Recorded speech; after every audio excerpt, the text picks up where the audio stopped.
Okay, putting the Wild Boar grab handles onto this thing. Already did the passenger side learning curve. First thing,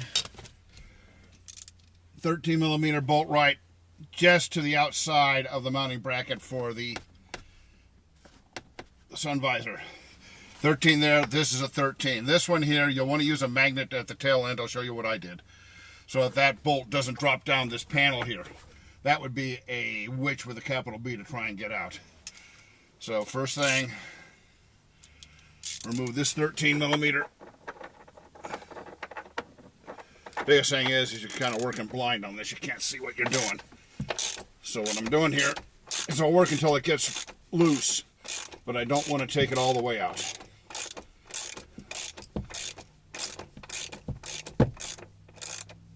Okay.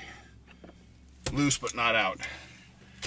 I've got this little guy right here. This is a magnetic for fishing bolts, nuts, bolts, that kind of stuff. I'm going to go right through the socket like this.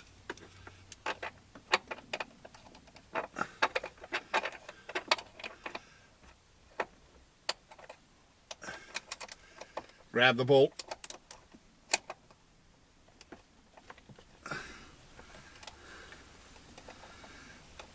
That way the bolt don't drop down on me.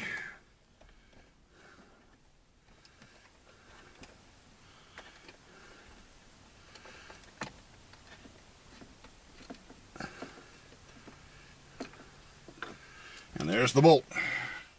Held in by this little magnet. That way it doesn't drop. Okay. Put that down with the other two on the other side. That's the only thing. Then back to this. Working blind. I gotta go as much by feel as anything. This one here, gravity is working in my favor.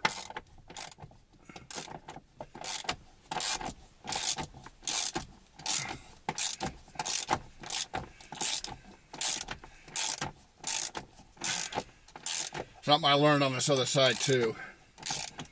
Trying to get those bolts to start because you're working blind, it's a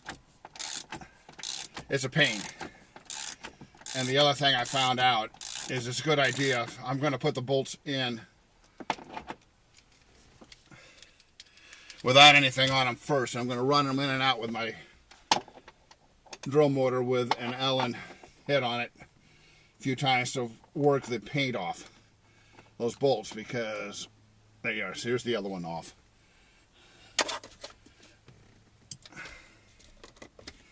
By the way, this toolbox I got right here, I made that in 8th grade. Tin bending. Okay, now, first thing I learned, find that hole.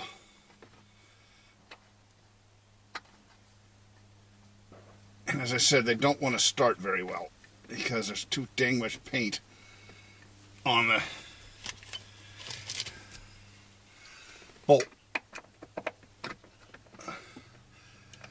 It's very hard to get these things to start anyway.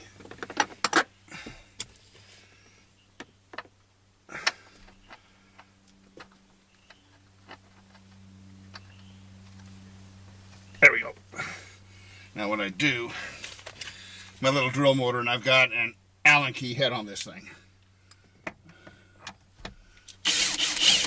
Run it in, run it out, run it in, run it out a few times to wear the paint off those threads. And it makes it a lot easier to get that thing started. I'm going to do the same thing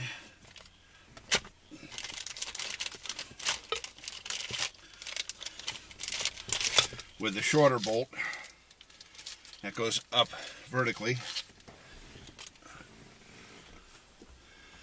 Got to feel your way into that thing.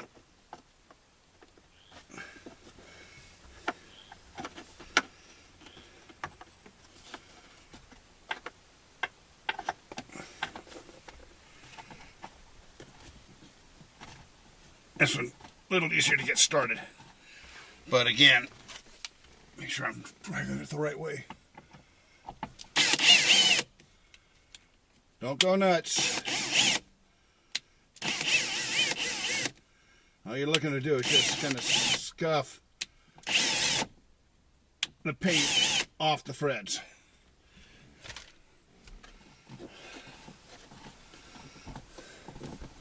Getting tight there. That's the thing. Paint buildup.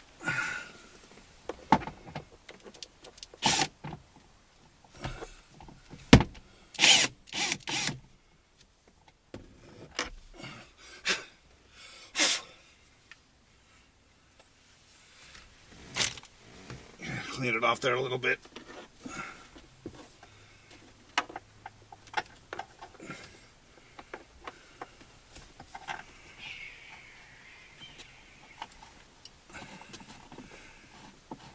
Get it cleaned up. Makes life a little easier. Still gonna play hell lining everything up on this.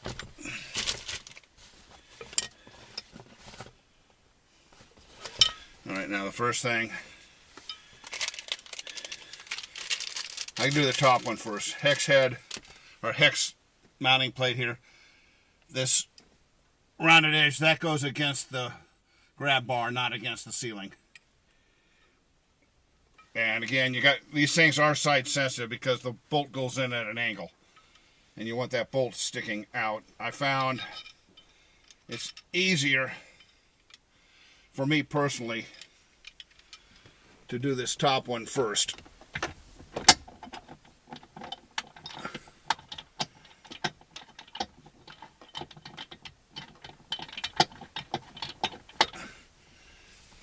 And being that I've done it on the other side, I'm getting this side a lot easier. Trust me, the first one that I did on the passenger side, that thing was an absolute bear to get to line up. Until I figured out a couple things. Okay, now you notice loose. You don't want that thing tight yet. And you got to kind of work this into there and drop the bolt.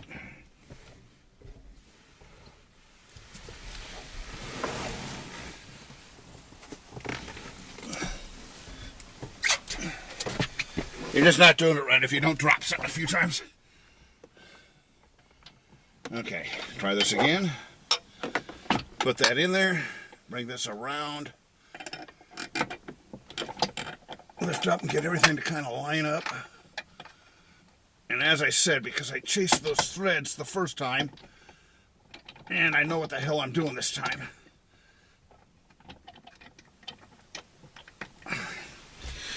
And again, I've only got this thing set at about a 10. I'm not going to torque it all the way down.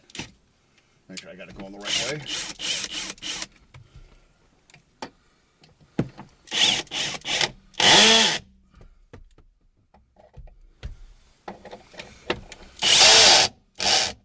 Okay. And finish it off with an Allen key.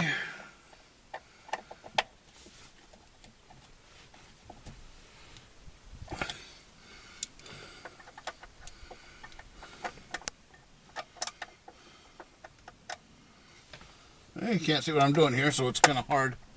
There we go.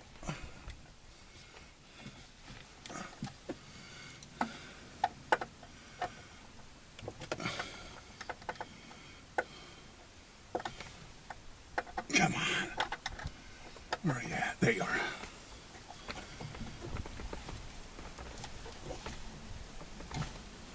There. You're in. As I said, this side went, as you can see, a hell of a lot smoother than the other side. I didn't show the other side. That was my getting a feel of it. But they're in there solid. And as I said, a key to this is chase the threads before you start mounting anything. That way, any paint that's on these bolts, you kind of work it off of it first. And it helps the bolts line up and not cross that on you near as easily. But we're in.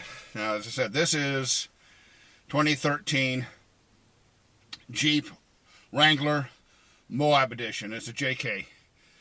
I've only had it a few days. If you see my other videos I'll leave up, just about 6 months ago I bought a Jeep 2006 Jeep Wrangler with a 4.0 in it. 2-door.